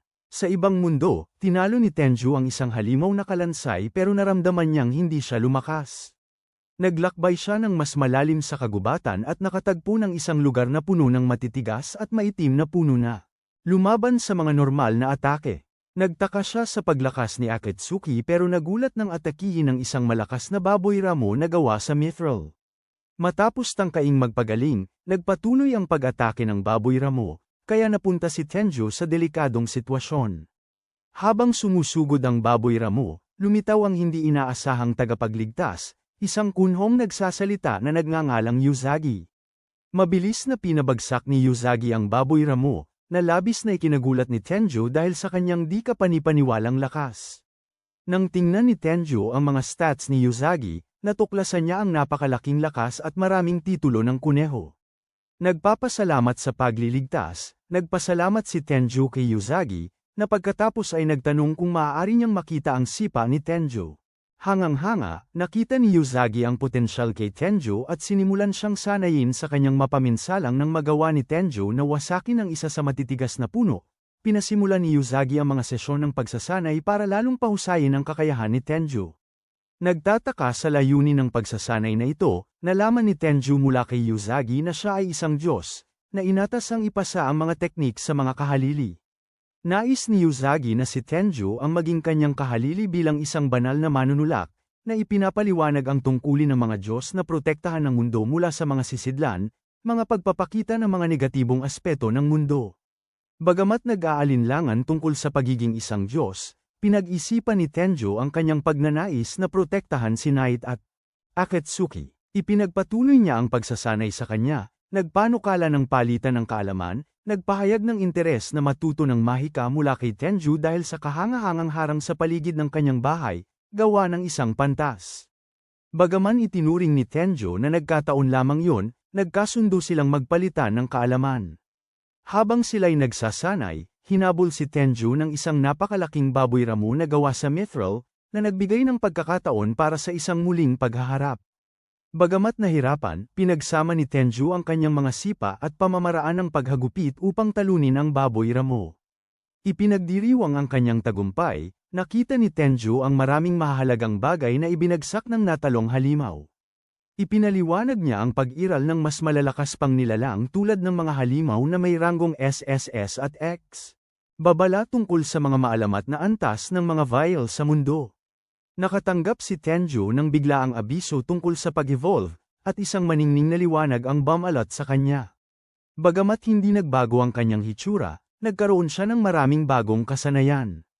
Kinabukasan, sumali siya sa isang kompetisyon sa table tennis na hinimok ng pinuno para magpakitang gilas. Ang kanyang kalaban ay walang iba kundi ang pambansang kampyon na kilala bilang sniper, na nagpapakawala ng isang malakas na serve na kahit si Tenjo ay nahirapang isauli. Sa pamamagitan ng paghagis nito sa baboy ramo na hinarap niya noon, nagawa ni Tenjo na madaling isauli ang sumunod na serve, na lumikha ng butas sa mesa. Gayunpaman, tinapos niya ang laban upang maiwasang makasakit ng kahit sino, na nag-iwan sa mga photographer na bigo dahil masyadong mabilis ang mga galaw ni Tenjo para mahuli nila. Kinaladkad ni Kid si Tenjo para maglaro ng volleyball dahil sa isang sugatang miyembro ng team, kasama ang pinuno. Nang magsimula ang laban, pumutok ang bola at lubusang nasira ang court, dahilan para agad sumuko ang kalabang team. Napagtanto ng pinuno na muling sumable ang tira dahil sa mga abalang photographer. Inalo ni Kid si Tenjo, sinasabing panalo pa rin ay panalo. Bigla silang nakarinig ng sigaw at natagpuan si Kaori, na saksihan niyang may inaakay palayo sa kanyang kalaro. Nagpatuloy ang laban, at pumalit si Tenjo sa nasugatang kalaro sa laban ng tennis. Nagbabala ang kanyang mga kalaban na kailangan din niya ng medikal na atensyon. Sa gitna ng laro, nag-serve si Kaori at muntik ng tamaan si Tenjo. Sa pagpapalakas ng loob sa kanya, napagtanto ni Tenjo na talagang pinupuntirya ni Kaori ang kalaban, hindi siya sinasadyang tamaan. Naiintindihan ang kanyang intensyon, pinangunahan ni Tenjo ang laban, mahusay na tinira ang bawat bola. Habang sinubukan tumulong ni Kaori pero nakagulo lamang, sinalo siya ni Tenjo nang muntik na siyang matamba at sa huli, naisalba ng chief ang isang tira. Sa pagtatapos ng araw, umuwi si Kaori kasama si Tenjo, nagpapasalamat sa kanyang tulong. Inalok niya itong ilibre ng pagkain, pero sinabi ni Tenjo na sapat na ang makasama siya. Sa halip, ginulat ni Kaori si Tenjo ng isang halik. Samantala, nakikipaglaban si Yuzagi sa isa sa mga sisidlan, ipinagtatanggol ang sarili gamit ang mahika. Nagulat ang babaeng nakasaksi nito dahil hindi dapat marunong gumamit ng mahika si Yuzagi. Nagpasalamat si Yuzagi kay Tenjo sa pagtuturo sa kanya, at muling sinuri ng babae ang kanyang mga prioridad, itinuturing na ngayon si Tenjo na mas malaking banta. Umalis siya para hanapin at harapin muna si Tenjo. Tinitignan ng pinuno ng ahensya ang kanilang susunod na issue, at natutuwa siya sa lahat ng mga litrato ni Tenjo. Iniisip niya kung gaano kaganda ang bentahan ng magazine, ngunit nag-aalala ang kanyang tauhan na hahabulin ng ibang mga ahensya si Tenjo kapag nakita nila ito. Gayunpaman, hindi nag-aalala ang pinuno, at tila may plano siya para siguraduhing hindi magtatagumpay si Tenjo. Makatanggi sumali sa kanilang ahensya. Pagbalik sa bahay ni Tenjo, nag-aaral ng sabay sina Tenjo at Kaori. Nagpapasalamat si Tenjo sa pagtulong nito sa kanya sa math, pero sabi niya ay walang anuman dahil tinuturuan din naman siya nito ng Ingles. Pinasasalamatan na lang ni Tenjo ang kanyang kakayahan sa pag-unawa ng wika na nagpapadali sa kanya na maintindihan ang Ingles. Sa isang pagbabalik tanaw, nakita natin silang dalawa na naglalakad pauwi at nalaman natin na malapit na ang kanilang mga pagsusulit. Nag-aalala si Tenjo kung paano siya magpe-perform, at nagulat si Kaori na may bagay na hindi siya magaling. Kaya siya ang nagmungkahi na maaari silang mag-aral ng magkasama. Nakilala niya si Akatsuki sa unang pagkakataon, at nagagandahan siya sa mga alaga nito habang natutulog. Nagpaalam siyang gagamit ng banyo, pero pagkaalis niya, nag-alala si Tenjo kung mahahanap niya ito. Napunta si Kaori sa harap ng pintuan papunta sa kabilang mundo, at sinundan siya ni Tenjo. Sabi ni Kaori parang tinatawag siya ng pintuan, at kinabahan si Tenjo. Ipinapaliwanag niya na ang pintuan ay konektado sa ibang mundo at sinabi sa kanya na subukang ipasok ang kanyang kamay sa pintuan. Hinarang ang kanyang kamay ng isang harang, at ipinaliwanag ni Tenjo na tanging mga taong pinapayagan niya ang makakadaan. Nagtaka si Kaori kung ano ang itsura ng kabilang mundo, at ipinaliwanag ni Tenjo na ito ay mundo ng mga halimaw at mahika, ipinagmamalaki kung paano siya gumamit ng mahika. Namangha si Kaori, at ipinaliwanag ni Tenjo na lahat ito ay dahil sa kabilang mundo kung saan siya natuto. Mga kakayahan na nagpahintulot sa kanya na harapin ang mga pasaway na sumugod sa eskwelahan at iligtas ang lahat mula sa sunog sa department store. Hindi makapaniwala si Kaori, at inalok siya ni Tenjo na ipakita sa kanya ang ibang mundo. Hinawakan niya ang kamay nito, at tumawid silang dalawa sa ibang mundo. Nagulat si Kaori na may ibang mundo nga talaga, at sinabi ni Tenjo sa kanya na parehong galing dito si Knight at Akatsuki. Ipinapaliwanag niya na si Knight ay isang fenrir, na parang lobo, at si Akatsuki naman ay parang baboy, pero nainis si Akatsuki nang marinig ito. Biglang lumitaw ang status window ni Kaori, at ipinaliwanag ni Tenjo na ang kakayahan sa mundong ito. Kinakatawa ng mga stats, nagulat siya nang makita niyang mas mataas ang starting stats niya kaysa noong nagsimula siya, naaalala niyang isa lang ang puntos niya sa bawat stat. Ipinapaliwanag niya kung paano siya nag-level up sa mundong ito at kung paano nagbago ang itsura niya dahil dito, kaya pakiramdam niya ay nandaya siya at hindi siya tatanggapin ng lahat kung hindi. Pero binabago ni Kaori ang usapan, hinihiling na makita pa ang mundo. Binabanggit ni Tenjo na mapanganib sa labas ng harang ng kanyang bahay pero pumapayag siyang ipakita sa kanya sa ibang araw. Ipinapangako niya sa kanya, at hinihiling ni Tenjo na panatilihin niya ang kanyang sikreto, kaya pakiramdam niya ay parang. Bagamat mayroon silang espesyal na ugnayan, at nagsisimula siyang mapalapit sa kanya. Samantala, sa kabisera, bumalik si Lexia sa palasyo, at nagtataka ang hari kung bakit wala si Tenjo kasama nila. Ipinapaliwanag ni Owen na kinailangang baguhin ang kanilang mga plano, at nag-iisip ang hari kung may kinalaman nito kay Luna. Agad namang inamin ni Luna na tinangka niyang patayin si Lexia, at kinuha ng hari ang kanyang espada, naghahandang parusahan siya. Sumugod siya sa kanya ngunit tumigil din, at kinilala niya ang kanyang galing dahil napagtanto niya na may kakayahan ang kanyang espada na tumago sa anumang hahadlang dito, kaya pinigilan niya ang kanyang mga braso sa halip. Nagalit si Lexia sa kanyang ama, sinasabi sa kanya na desisyon niyang kunin siya bilang isang tagapagbantay. At sinabi niyang kamumuhian niya ito kung sasaktan siya. Labis na nasaktan ang hari nang marinig ito, at napagtanto niya na si Luna pala ay isa sa mga gwardya ni Lexia. Pagkatapos noon, nagtanong ang hari kay Owen tungkol kay Luna, at ipinaliwanag niya kung paano ito nakilala bilang headhunter ng Dark Guild. Nagtataka ang hari kung paano nauugnay ang mga bagay na ito kay Tenjo, at ipinaliwanag ni Owen na si Tenjo ang hamuli kay Luna at kung paano niya dinala sina Luna at Lexia sa kanyang bahay. Ngunit nang marinig na nagpalipas ng gabi si Lexia sa bahay ng isang lalaki, nagsimula siyang magalit, iniisip kung paano niya gustong sugurin si Tenjo. Sinabi ni Owen na walang nangyari, ngunit sinabi ng hari na hindi siya sigurado dahil wala siya doon. Samantala, nakikita natin ang lalaking nakamaskara na minsang sumubok pumatay kay Lexia. Nalaman natin na siya pala ang panganay na prinsipe, si Rieger, at sinasabi sa kanya ng kanyang tauhan na inupahan nila si Luna para ipapatay si Lexia, ngunit nabigo ito dahil kay Tenjo, at naging tagabantay pa ito ni Lexia. Binanggit din ng kanyang tauhan na inimbitahan si Tenjo sa palasyo, at nagbigay ito ng ideya kay Rieger. Ibinigay niya sa lalaki ang kanyang lihim na sandata, isang mahikang harang sa kisame na kayang hamina ang lahat ng mahika sa loob ng lugar nito. Mawawalan ng kapangyarihan ang lahat ng gumagamit ng mahika na nagbabantay sa hari, at kung gayon ang mga taong kailangan na lamang nilang harapin ay si Owen at Luna. Nag-aalala ang tauhan niya na mabubunyag sila kapag nabigo ang plano, pero iniisip ni Rieger na maibibintang nila ito kay Tenjo kapag bumisita siya. Makakakuha si Tenjo ng dagdag na araw na pahinga pagkatapos ng kompetisyon ng akademya, kaya naghahanda siyang bumisita sa kabisera. Nagtanim siya, at natalo ang isang halimaw na tupa na naghulog ng ilang bagay, kasama na ang isang pambihirang gamit sa higuan na mahikal na nagbibigay ng pinakamasarap na karanasan sa pagtulog. Pumunta si Tenjo sa kalapit na bayan, at nagulat siyang makita na may mga babaeng pusa sa mundong ito. Pumunta siya sa guild para makipagpalitan dahil wala siyang pera sa mundong ito. Nalaman ng master na kakaiba ang kanyang pangalan at hindi niya alam kung saan siya galing. Ipinapaliwanag ni Tenjo na galing lamang siya sa isang maliit na isla, at inaakala ng amo na isa siyang maharlika base sa kanyang itsura. Iginigiit ni Tenjo na isa lamang siyang ordinaryong tao, pero nahihirapan ang amo na maniwala. Nagtataka ang amo kung ano ang gusto niyang ibenta at lubos na namangha nang makita niya ang item box skill ni Tenjo.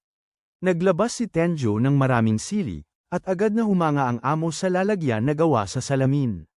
Sinuri niya ang mga sili at natuklasan na ito ang pinakamataas na kalidad na nakita niya.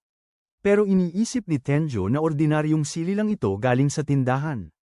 Nag-alok ang amo na bilhin lahat ito sa halagang 100 gintong barya, at nagtataka si Tenjo kung malaki ba yon.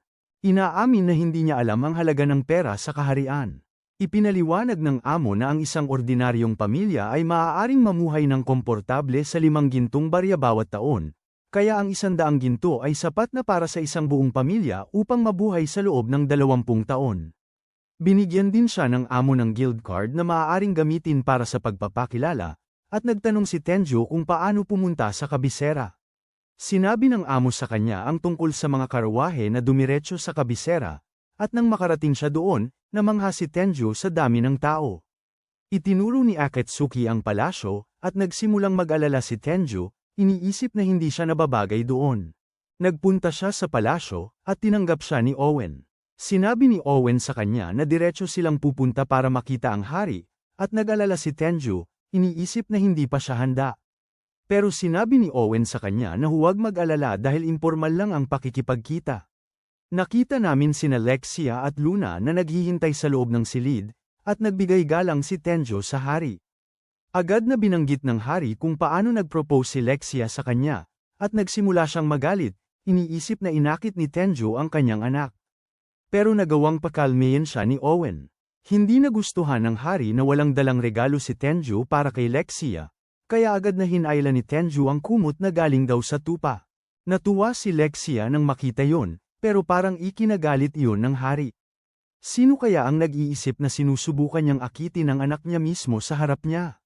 Sinubukan ni Owen na pigilan ng hari, sinasabing hindi batid ni Tenjo ang kanilang mga kaugalian, at nagtataka si Tenjo kung ano ang nangyayari. Ipinapaliwanag ni Lexia na ang pagtanggap ng mga gamit sa kama bilang regalo ay nangangahulugang gusto mong pakasalan ang taong yun at makasama sa kama. Napagtanto ni Tenjo na nagkamali siya, at naghanda ang hari na saktan siya. Ngunit bigla silang inatake ng mga asasin. Iniutos ng hari sa kanyang mga bantay na magpaputok, ngunit isa sa mga lalaki ang nagpaandar ng mahiwagang harang sa kisame, pinipigilan ang mga palaso. Sumalakay ang mga asasin, ngunit binugbog sila ni Tenjo at kasama si Knight. Madali niyang natalo silang lahat. Yamakap si Lexia sa kanya at pinuri siya, ngunit nagselos si Luna at sinubukang ilayo siya habang tinitingnan ng masama ng hari si Tenjo. Natuklasan ni Owen ang isang kakaibang sagisag sa isa sa mga asasin, at napagtanto nila na ang panganay na prinsipe, si Rieger, ang siyang nasa likod ng pag-atake. Kumalat ang balita tungkol sa pag-atake sa mga gwardya, at tila nagkulong na ang hari sa kanyang silid. Iniisip ni Tenjo kung ano ang dapat niyang gawin, at nakita natin na humingi ng tulong si Owen sa kanya upang ingatan si Lexia. Kaya, hinanap ni Tenjo si Lexia, nag-aalangan pumasok sa isang silid.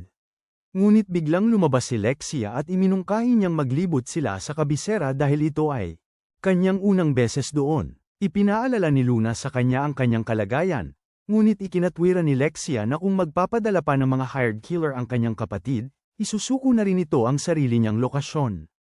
Sumang-ayon si Luna sa kanyang pagsusuri, ngunit alam niyang gusto lang talagang makalabas ni Lexia.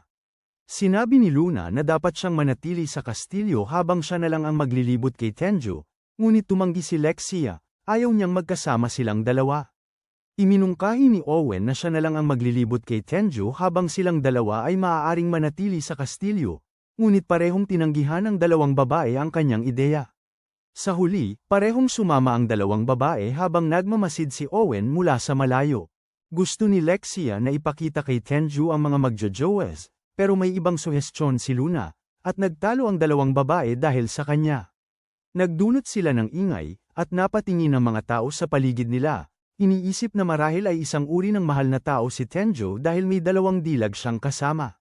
Naglibot sila sa lungsod, at mukhang interesado si Tenjo sa Adventurers Guild. Nabanggit niya na nagparehistro siya sa Merchants Guild habang papunta sa kabisera. Iminungkahi ni Luna na dapat din siyang magparehistro sa Adventurers Guild dahil mas madalas siyang mangaso, sinasabing mas mapapadali para sa kanya ang magbenta ng mga materyales mula sa halimaw at maaari siyang kumita mula sa pagkuha ng mga misyon. Nagpasya rin si Luna na magparehistro, dahil gusto niyang sumama sa isang misyon kasama si Tenjo. Hindi gusto ni Lexia ang ideya, pero iminungkahi ni Luna na pwede rin siyang magparehistro. Nagreklamo si Lexia na magkasama sila, pero sinabi ni Luna na huwag siyang mag-alala dahil malamang masyadong abala si Tenjo para sumama sa kanya sa mga misyon. Nakilala nila ang clerk na si Emilia, na nagbigay sa kanila ng mga form para sa aplikasyon. Sinimulan ni Tenjo na punan ito, pero may isang tanong tungkol sa kung anong mahika ang kaya niyang gamitin. Inisip niya kung paano sinabi sa kanya ng pantas na hindi pa gaanong maunlad ang karaniwang kaalaman tungkol sa mahika, kaya nagpasya siyang huwag banggitin na kaya niyang gamitin ang lahat ng uri ng mahika pati na rin ang mahika ng teleportasyon. Isinulat na lang niya ang hangin, apoy at tubig. Ang susunod na tanong ay tungkol sa kapangyarihan ng mahika at ipinapaliwanag ni Emilia na gumagamit sila ng bowl ang kristal para sukatin ang enerhiya ng mahika ng isang tao. Nagtataka si Tenjo kung bakit hindi na lang nila tingnan ang kanilang status window, pero ipinaliwanag ni Emilia na karamihan sa mga adventurer ay itinatago ang kanilang stats, kaya ginagawa nila ito para matiyak na walang nagsisinungaling. Sinukat ni Luna ang kanyang enerhiya na nagpapasikat sa bola ng kulay dilaw, pero sinabi niya na hindi siya kailanman naging magaling sa mahika. Sinukat naman ni Tenjo ang kanyang enerhiya, pero nagulat ang lahat nang mabasag ang bola. Akala ni Emilia na baka pagkakamali lang, kaya naisipan niyang subukan ulit siya, pero pareho pa rin ang resulta. Humingi ng paumanhin si Tenjo, nagtataka kung kailangan niyang bayaran, pero sinabi ni Emilia na ayos lang. Tinitignan ni Emilia ang kanilang mga aplikasyon, pero nabigla siya nang mabasa niya na kaya niyang gumamit ng 3 iba't ibang uri ng mahika. Nagtataka si Tenjo kung may problema, at ipinaliwanag ni Emilia na ang paggamit ng 3 uri ng mahika ay katumbas na siya ng mga tao sa kanilang mga kwento. Sa tingin ni Lexia, kahanga-hanga siya, at natutuwa naman si Tenjo na hindi niya nilagay lahat ng iba pang mahika na kaya niyang gamitin. Inilagay ni Emilia ang kanilang mga aplikasyon sa isang makina, at lumabas dito ang kanilang mga guild card. Ipinaliwanag ni Emilia na bilang mga bagong adventurer, nagsisimula sila bilang F-rank. Nagtataka si Tenjo kung may kailangan bang tapusin ang mga quest, pero sinabi ni Emilia sa kanila na ay malayang umalis sa sarili nilang takdang oras. Gayunpaman, binabalaan niya sila na para sa mga quest na pagtitipon ng item, kailangan nilang mag-ingat na huwag labis na anihin ang mga halaman para makabalik sila sa paglaki. Sinuri ng grupo ang quest board na nagtataka kung ano ang dapat nilang simulan, ngunit biglang nilapitan si Tenjo ng isang babae na nagngangalang Glina. Sinabi niya na gusto niyang makipag-team up sa kanya matapos siyang makitang wasakin ang measure ang crystal, ngunit sinubukan siyang hilahin palayo ng mga babae, na sinasabing sobra na siyang nakainom. Umalis ang babae, ngunit umaasa siyang makita muli si Tenjo. Pinag-iisipang muli ni Lexia ang pagsali sa guild, iniisip na kailangan niyang protektahan si Tenjo mula sa ibang mga babae. Pero sinabi ni Luna na isipin nila si Owen na nahihirapan nang kontrolin ang sarili. Umalis sila papunta sa bukid, at ang una nilang gawain ay mangolekta ng mga halamang gamot. Nagulat si Tenjo sa kanyang kasanayan sa pagkilatis. Binibigyan pa siya ng kasanayan ng mga tagubilin sa pag-aani. Nahihirapan si Luna na hindi masira ang mga ugat, at si Lexia ay natutuwa lang na makalayo sa lahat. Nagmungkahi siya ng paligsahan kay Luna kung sino ang makakakolekta ng mas mahalagang halamang gamot, at ang mananalo ay makikipag-date kay Tenjo sa buong araw. Pero pinaalala sa kanila ni Owen na huwag sobrahan ng pag-aani sa lugar. Umalis silang lahat para magsimulang maghanap, at naiwang mag-isa si Tenju. Nakahanap siya ng halamang gamot para sa mana at sinubukan siyang tulungan ni Akatsuki, pero nakakita lang siya ng isang sobrang lason. Bumalik ang mga babae kasama ang kanilang mga alaga, at sinimulan ni Tenju na suriin kung ano ang kanilang inani, pero biglang sumugod si Owen, sinasabing natuklasan na nila ang lokasyon ng unang prinsipe, at humihingi siya ng tulong kay Tenju. Naiwan sina Lexia at Luna para bumalik sa kastilyo habang sina Tenju at Owen ay nagpatuloy sa kanilang paglalakbay. Dumating sila sa isang abandonadong bahay, at tila tahimik ang lahat. Iminungkahi ni Owen na baka nabihag na ang prinsipe ng mga naunang sundalo, pero pagpasok nila sa bahay para tingnan, isang kutsilyo agad ang tumama sa isa sa mga sundalo. Nakita nila ang prinsipe na nagbabanta sa buhay ng isa sa mga bantay, pero pinadala ni Tenju ang kutsilyo at nailigtas niya ang lalaki. Pinaligiran siya ni Owen, sinasabing sumuko na, pero tumanggi ang prinsipe at sumugod sa kanila. Bigla siyang nagbanta na wawakasan ang sarili niyang buhay, iniisip na wala siyang halaga, at hindi alam ni Owen ang gagawin, pero agad lumapit si Tenju para pigilan siya. Sinubukan siyang atakihin ng prinsipe, pero napabagsak siya sa lupa. Nagpasalamat si Owen kay Tenju sa tulong niya, at naghanda silang dalhin ang prinsipe, pero biglang may sumabog at bumukas ang bahay. Natuwa ang prinsipe na makita ang babae mula sa vial, gayunpaman, sinusuri niya ang sitwasyon. At napagdesisyonang nabigo siya, kaya hindi na siya kailangan. Nagulat ang prinsipe nang marinig ito, akala niya gusto siyang tulungan para maging hari, pero ibinunyag ng babae na ang tunay niyang plano ay gamitin siya para magsimula ng mga digmaan at pumatay ng maraming tao. Napagtanto ng prinsipe na niloloko siya, at naghanda ang babae para tapusin siya. Sinubukan siyang iligtas ni Owen, pero bigla siyang natigilan dahil sa isang palaso. Nagtaka si Tenjo kung saan galing ang palaso, pero sinimulan silang polanan ng babae ng mas maraming palaso. Iniisip ni Owen kung ano ang gusto niya, at ibinunyag ng babae na sinusubukan niyang lipulin ang buong sangkatauhan. Hirap ang mga kabalyero laban sa mga palaso, at mukhang may kakayahan din ang babae na hulaan ang kanilang mga galaw. Naghahanda ang dalaga na tapusin sila, ngunit ginamit ni Tenju ang kanyang mahika para itaboy ang lahat ng pana. Nagpasalamat si Owen sa kanya sa pagliligtas sa kanila, at napagtanto ng dalaga na siya ang Tenju na kanyang hinahanap. Gusto niya siyang labanan, ngunit napansin niyang masyado na siyang nakagamit ng kanyang kapangyarihan, kaya nagpasya siyang umatras muna. Ang prinsipe ay dinala sa loob, ngunit nagtataka si Tenjo kung sino ang dalaga.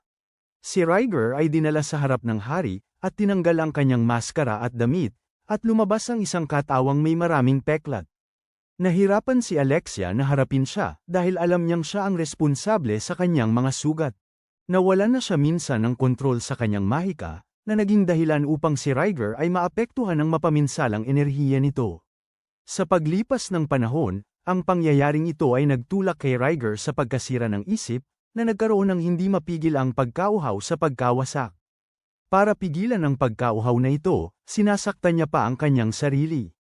Sinisi niya ang hari dahil hindi siya tinulungan at dahil inihiwalay siya sa publiko, kaya't pakiramdam niya'y hindi siya karapat-dapat na manatili bilang panganay na prinsipe.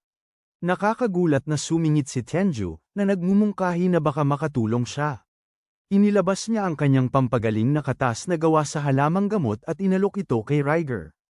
Noong una ay tumanggi si Riger, ngunit kalaunan ay pumayag din, na pinayagang pagalingin ng katas ang kanyang mga peklat ng tuluyan, na nag-iwan sa lahat ng nagtataka. Ipinaliwanag ni Tenjo na itinanim niya ang pambihirang halamang gamot sa kanyang hardin, na ikinagulat ng hari, na kinilala ang kanyang alamat. Nagpapasalamat sa kahangahangang paggaling, pinasalamatan ng hari si Tenjo sa paggamit ng gayong mahalagang bagay. Si Riger, sa kabila ng kanyang gumaling na mga peklat, ay tumawa, naniniwalang haharap pa rin siya sa parusa ng kamatayan. Sa harap tungkol sa mga krimen ni Riger, nagtanong si Lexia, at nalaman na ilang beses niyang tinangkang hitlin ang kanyang buhay at inatake pa ang hari. Nagpasyang ang usapin ay laban sa kanya, pinatawad ni Lexia si Riger, na ikinadismaya ng hari. Nagpupumilit para sa kapatawaran, iginiit ni Lexia na patawarin ng hari si Riger alang-alang sa kanya, sa wakas. Hikayatin siyang sumang-ayon, Kaya, nagawang makatakas ni Riger sa kanyang parusa. Inisip ng hari na gantimpalaan si Tenju, kung saan nagbibirong iminungkahi ni Lexia ang kanyang kamay sa kasal, at si Luna rin, ay nag-alok din ng kanyang kamay. Gayunpaman, iginawad ng hari kay Tenju ang titulong Lord Knight, kasama ang lupa at isang mansyon. Habang nagpapahinga si Tenjo sa kanyang silid para sa gabi, nakatulog siya ng mahimbing ngunit ginulo ng isang panaginip na may kinalaman sa isang misteryosong babae. Bigla siyang nagising sa kanyang paaralan, tumatakbo pa uwi nang hindi nakikipag-usap sa kanyang mga kaibigan o napansin man si Kaori. Bumalik sa ibang mundo, ibinuhos ni Tenjo ang kanyang sarili sa masigasig na pagsasanay upang maghanda para sa posibleng laban sa kasamaan. Nakaramdam si Knight ng papalapit na panganib, at biglaan, inambus sila ng misteryosong babae. Ipinahayag ni Yudi ang kanyang balak na maghiganti, itinuturing si Tenjo na hadlang sa kanyang mga plano. Samantala, dinalaw ni Kaori ang bahay ni Tenjo, umaasang mag-aral ng magkasama. Nang makitang bukas ang pinto, pumasok siya at ginalugad ang ibang mundo, hinahanap siya. Sa gitna ng paghaharap ni Tenjo at ng babaeng nagngangalang Yudi, umalingaw-ngaw ang malalayong pagsabog sa lugar. Walang tigil na nagpaputok ng mga pana si Yudi kay Tenjo, kaya sumugod siya kasama si Knight. Sa isang mabilis na sipa, tinamaan niya si Yudi, na naging dahilan upang siya'y matigilan sandali. Galit na galit sa lakas ni Tenjo, napagtanto ni Yudi na kailangan niyang alisin ito bago pa ito lumakas. Pinatindi niya ang kanyang pag-atake, sunod-sunod na mga atake kay Tenjo, na napansin ang presensya ni Kaori sa malapit. Nag-alala, sinubukan ni Tenjo na protektahan si Kaori, na nagresulta sa isang malakas na tama mula sa atake ni Yudi. Habang inihahanda ni Yudi ang kanyang panghuling atake na nakatuon kay Tenjo, napigilan siya ni Yuzagi sa tamang panahon, humihingi ng paumanhin sa kanyang pagkahuli. Ipinabatid niya sa kanila ang kanyang investigasyon sa pagkatao ni Yudi, at ibinunyag na isa itong alagad ng banal na mamamana na naghahanap ng paghihiganti para sa kanyang napatay na maestro. Ipinahayag ni Yudi ang kanyang paghamak, sinasabing palaging huli si Yusaga at inaakusahan ang mga tao ng pagtataksil sa kanyang Panginoon, na dating nagprotekta sa kanila. Binigyang diin ni Yuzagi ang kanilang responsibilidad bilang mga Diyos na labanan ang kasamaan, nangangatwira na ang paggamit ng kanilang mga banal na kakayahan para sa pagwasak ng mundo ay lumalabag sa kanilang kasunduan sa planeta. Gayunpaman, ikinatwira ni Yudi na hindi pa niya opisyal na tinatanggap ang titulo ng Diyos, kaya hindi siya saklaw ng mga limitasyong iyon. Nagpatuloy ang labanan, kung saan ginaya ni Tenjo ang isang galaw na ginamit ni Yuzagi upang lumikha ng sinamantalaang pagkakataon, nagpakawala si Yuzagi ng isang malakas na atake kay Yudi. Dahil sa kanyang matinding pagkauhaw sa paghihiganti, tumanggi si Yudi na magpatalo, naniniwalang ang mga tao ay walang halaga. Sa paggamit ng kapangyarihan ng kasamaan, pinakawalan niya ang isang matinis na hiyaw na halos hindi kayanin ni Tenjo. Sa sumunod na labanan sa pagitan ni Yuzagi at Yudi, sumugod si Akatsuki, at ginamit ang kanyang kakayahang Holy Ground, na pumihil sa kapangyarihan ni Yudi. Dahil dito, nagawa siyang pigilan ni Tenjo, sa tulong ni Akatsuki. Ipinaliwanag ni Yuzagi ang tungkol sa mga banal na hayop, na kalaban ng kasamaan at binanggit ang papel ni Akatsuki sa kanila.